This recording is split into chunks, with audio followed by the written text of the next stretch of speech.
Hey guys, Rey beat Kylo because she's a Mary Sue. Thanks for watching, and I'll see... No, I'm just kidding.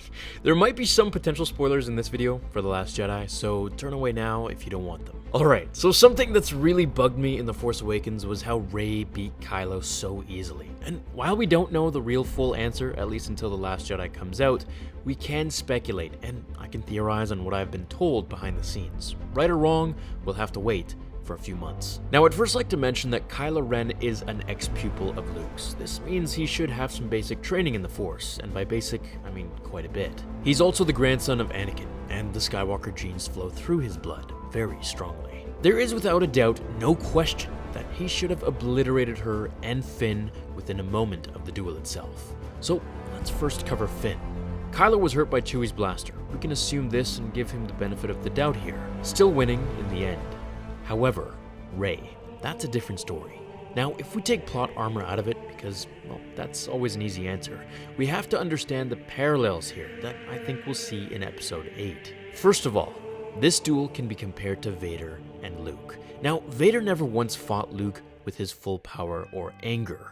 He was literally sparring with his son, getting to feel his talent, and talking to him throughout the entire duel, trying to convince him to turn to the dark side. If he wanted to, he would have just chopped his head off instead of his hand, and that would have been the end of the story. No, he was toying with him, trying to get him to join him and rule the galaxy as father and son.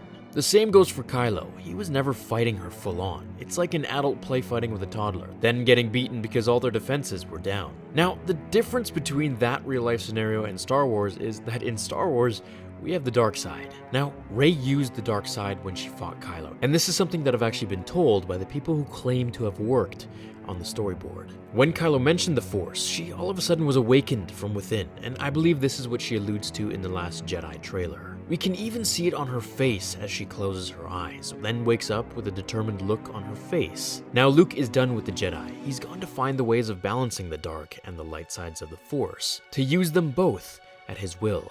Now, what I've picked out from this is something I want to point to.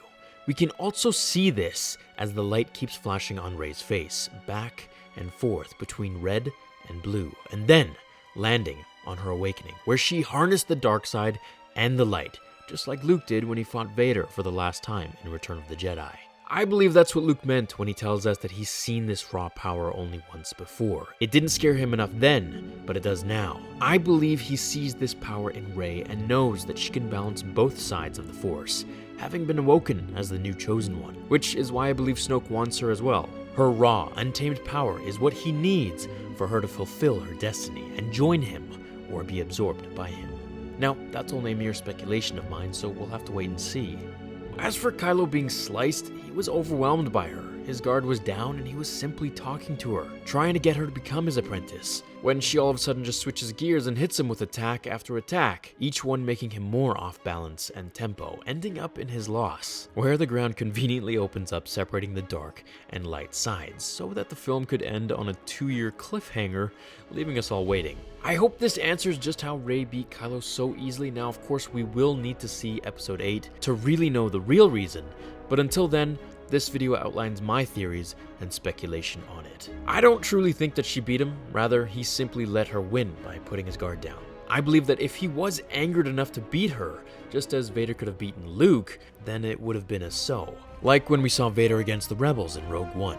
If he fought Luke like that, then there would be no question about what the outcome would be. He never even used Force Choke on his son. Anyways, that's a different video for a different time before I segue here. Thanks for watching, everyone, and thanks for helping the channel reach 700,000 subscribers.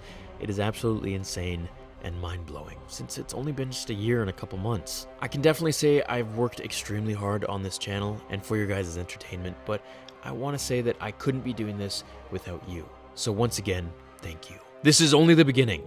Thank you, my fellow Jedi and Sith friends. I'll see you all in tomorrow's episode of Star Wars Theory, with a special fanfiction if you all want it. So write your requests down below, and I will see you all then.